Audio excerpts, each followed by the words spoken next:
Hello hi, कैसे हो आप सब। मैं उम्मीद करता हूँ कि आप सब अच्छे होंगे।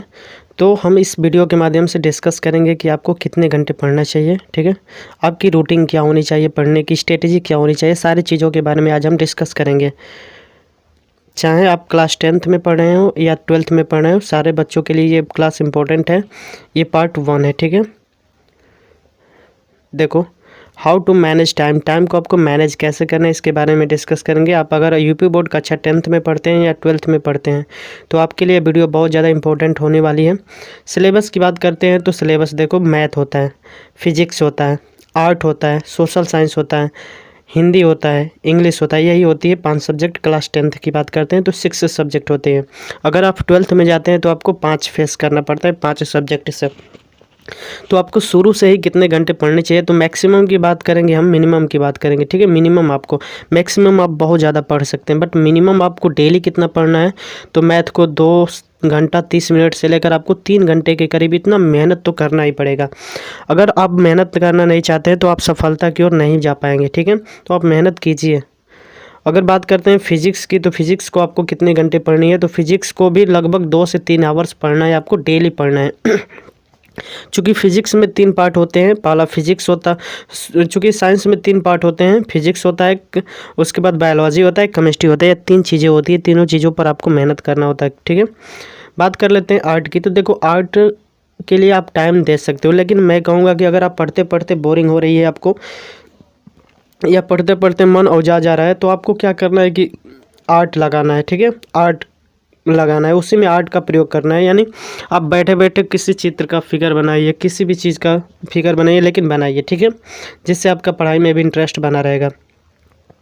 बात कर लेते हैं सोशल साइंस में। तो देखो, सोशल साइंस 1 से 1.5 घंटा आपको डेली देना है। सोशल साइंस 1 से 1.5 घंटा अगर आपने कंटिन्यू दिया तो आप एक बेहतरीन तैयारी कर पाएंगे। ठीक है, क्या क्या पढ़ना होता है उसमें, तो सबसे पहला पॉइंट आता है ऑब्जेक्टिव क्वेश्चंस को आपको पूरा रेडी कर लेना है, फिर अति लघु को क्लियर करना है, फिर उसके बाद दीर्घ को क्लियर करना है। ठीक है, बात आती है इंग्लिश को। तो आपको इंग्लिश कितने घंटे पढ़ने चाहिए, तो इंग्लिश में 2 पार्ट होते हैं। पहला पार्ट होता है ग्रामर का और दूसरा पार्ट होता है आपका बुक का। ग्रामर पोर्शन भी उतना इंपॉर्टेंट है जितना कि बुक इंपॉर्टेंट है। यानी ग्रामर से अगर आपका 50 नंबर से क्वेश्चन आ रहा है तो 50 नंबर से आपको बुक का क्वेश्चन आएगा। तो मैं कहूँगा कि आपको 1 से 2 घंटा आपको तैयारी करना है दोनों पर। ज़्यादा आपको तैयारी करना है ग्रामर पर, और डेली आपको क्वेश्चन आंसर आप याद कर सकते हैं, प्रैक्टिस कर सकते हैं। जो इसमें भी बहुत सारी चीज़ें फिक्स होती हैं जो हमेशा बार बार एग्जाम में आती है। अगर आपको ये वीडियो देखना है तो आप हम कमेंट बॉक्स में ज़रूर कहें, या फिर आप प्लेलिस्ट में जाकर चेक कर सकते हैं, वहाँ पर मैंने वीडियो बना चुका है। ठीक है, बना चुके हैं, आप वहाँ से जाकर देख सकते हैं। हिंदी की बात करते हैं तो हिंदी में भी 2 सेक्शंस आते हैं। पहला एक ग्रामर का सेक्शंस आता है और एक आपका बुक का सेक्शन आता है, जिसमें गद्य और पद्य 2 चीज़ें होती हैं। अब अगर आप इसको भी चाहते हैं कि इसमें भी जो जो फिक्स होती है, जो हमेशा आते हैं, उस पर भी वीडियो आपको चाहिए तो आप जाकर चेक कर सकते हैं प्लेलिस्ट, वहाँ पर आपको वीडियो मिल जाएगी। ठीक है, बात करते हैं बहुत ज़्यादा इंपॉर्टेंट ये है कि how to manage time. Time को मैनेज कैसे करें, कितने घंटे कौन सा चीज़ पढ़ें। तो मैंने सारे चीज़ों के बारे में बताया, लेकिन यहाँ पे ग्राफ के माध्यम से बताना चाहता हूँ कि आपके पास 20 आवर्स टाइम होता है। 6 आवर्स आपको सोना ही सोना है, 6 आवर स्टैंड वर्क, मतलब आप एक्सटर्नल वर्क कर सकते हैं। देखो, सेल्फ स्टडी बहुत ज़्यादा इंपॉर्टेंट होती है। ठीक है, मैथ की बात करते हैं तो मैथ में आपका 1.5 घंटा शुरुआत से लगाइए और 1.5 घंटा अंत से लगाइए। अगर मान जो कि आपका मैथ खत्म हो गया, समझो कि आपका अगर मैथ खत्म हो गया, अगर आप चाहते हैं कि उसकी प्रैक्टिस करें, कैसे करें, तो मैं सोचता हूँ कि अगर आप शुरू से 1.5 घंटे लगाएं और अंत वाला चैप्टर भी लगाते चाहें। इससे यह होता है कि अगर आप शुरुआत से लगाते आएंगे अंत तक तो शुरू वाला भूल जाता है, अगर अंत से शुरू करते हैं तो शुरू वाला भूल जाता है, ऐसा करते हैं। लेकिन अगर आप शुरू का भी लगाएंगे आधा घंटा और 1.5 घंटा और लास्ट से भी 1.5 घंटा लगाएंगे तो इससे आपको बेहतरीन तैयारी मिलेगी और चीज़ें याद रहेगी। ठीक है, उसी प्रकार साइंस की बात करते हो तो फिजिक्स, केमिस्ट्री एंड बायोलॉजी होती है। 45 मिनट आप दे सकते हैं टाइम। और देखो, याद मत करो, चीज़ों को समझो। समझने वाली चीज़ हमेशा आपको डेली लाइफ में याद रहती है। ठीक है,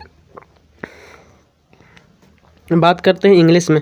तो देखो, 2 आवर्स क्वेश्चन आंसर खूब याद करो, मन से याद करो। पहले क्वेश्चन आंसर याद करो, फिर इसकी जो भी चीज़ें फिक्स होती है उन फिक्स चीज़ों की प्रैक्टिस करो, बहुत ज़्यादा अच्छे से प्रैक्टिस करो, आपको हर एक चीज़ तैयार हो जाएगा। ठीक है, सोशल साइंस की बात करते हैं तो 1.5 घंटा आप डेली दीजिए। आप वोकैब पे दे सकते हैं या तो लघु उत्तरी याद कर सकते हैं। जब ये चीज़ें खत्म हो जाती है तो आप क्या कर सकते हैं, दीर्घ पे जा सकते हैं।